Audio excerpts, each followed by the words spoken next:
Welcome to our channel. ಸರಳವಾದ ರೀತಿಯಲ್ಲಿ tomato cashew nut chutney ಮಾಡುವುದು ಹೇಗೆ ಅನ್ನುವುದು ವಿಧಾನ ನೋಡೋಣ. 5 ಟೊಮೊಟೊ ಹಣ್ಣು ತಗೊಳ್ಳೋಣ,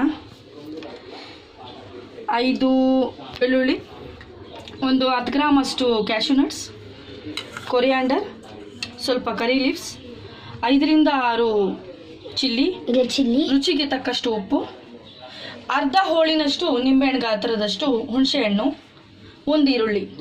ಮಾಡಿಲ್ವಲ್ಲ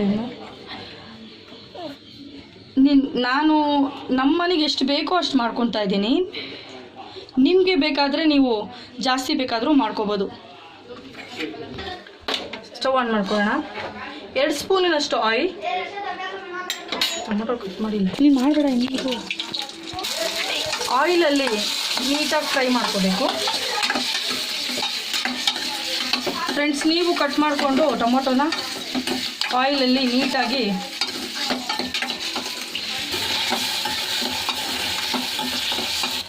ಫ್ರೆಂಡ್ಸ್ ಇದರ ಆಯಿಲಲ್ಲಿ ಬೇಯಿಸ್ಕೊಂಡು ಇಟ್ಕೋಬೇಕು.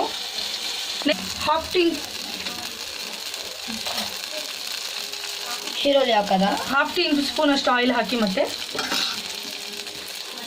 ಆನಿಯನ್ಸ್ ಹಾಕಿ ಫ್ರೆಂಡ್ಸ್ ಈ ಥರ ಫ್ರೈ ಮಾಡ್ತಾ ಇರಿ. ಕಂದು ಬಣ್ಣ ಬರೋವರೆಗೂ ಫ್ರೈ ಮಾಡ್ತಾ ಇರಿ. ಇರಬೇಕು. ಲೈಟಾಗಿ ಆಗಿದೆ, ಸೊ ನಮ್ಗೆ ಇಷ್ಟಿದ್ರೂ ಸಾಕು. ನೆಕ್ಸ್ಟು ನಾವು ಕ್ಯಾಶ್ಯೂನಟ್ಸ್ ಹಾಕೊಳ್ಳೋಣ. ಅದೇ ಸ್ವಲ್ಪ ಲೈಟಾಗಿ ಅದರಲ್ಲೇ ಹುರ್ಕೊಳ್ಳೋಣ.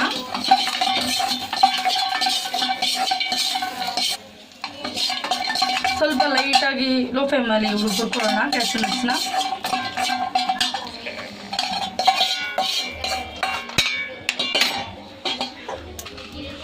ಚಿಲ್ಲೀಸು ನಿಮಗೆ ಬೇಕಾದರೆ ನೀವು ಜಾಸ್ತಿ ಹಾಕೋಬೋದು. ನನಗೆ ಖಾರ ತುಂಬ ಇಷ್ಟ, ಅದರಿಂದ ನಾನು 6 ರಿಂದ 7 ಹಾಕ್ಕೊಂಡಿದ್ದೀನಿ. ಸ್ಪೂನಷ್ಟು ಎಣ್ಣೆ ಹಾಕಿ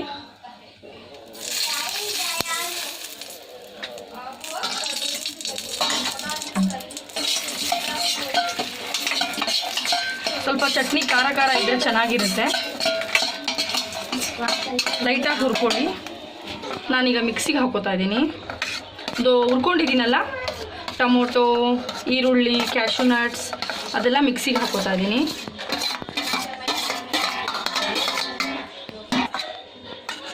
ಕೊರಿಯಾಂಡರ್, ಬೆಳ್ಳುಳ್ಳಿ 5 ರಿಂದ 6, 1/2 ಸ್ಪೂನ್ ಅಷ್ಟು ರುಚಿಗೆ ತಕ್ಕಷ್ಟು ಉಪ್ಪು,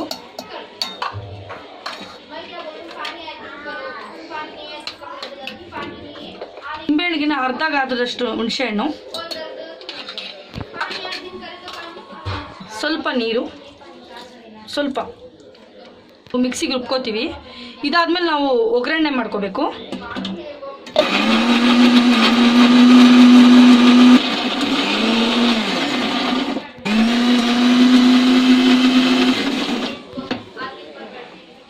ಈ ಥರ ಇರಬೇಕು. ನಾನು ಸ್ವಲ್ಪ ದಪ್ಪ ರುಬ್ಕೊಂಡಿದ್ದೀನಿ. ನೀವು ಬೇಕಾದರೆ ಇನ್ನೂ ಸ್ವಲ್ಪ ನುಣ್ಣಗೆ ಮಾಡ್ಕೋಬೋದು. ಬಾಣಲೆಯಲ್ಲಿ ಒಗ್ಗರಣೆ ಹಾಕ್ಕೋತಾ ಇದ್ದೀನಿ. ಒಂದು 2.5 ಸ್ಪೂನಷ್ಟು ಎಣ್ಣೆ ಹಾಕ್ಕೊತಾ ಇದ್ದೀನಿ. ಮಸ್ಟರ್ಡ್ ಸೀಡ್ಸು ಒಗ್ಗರಣೆಗೆ ಬೇಕಾಗಿರೋ ಪದಾರ್ಥ, ಕರಿ ಲೀವ್ಸು,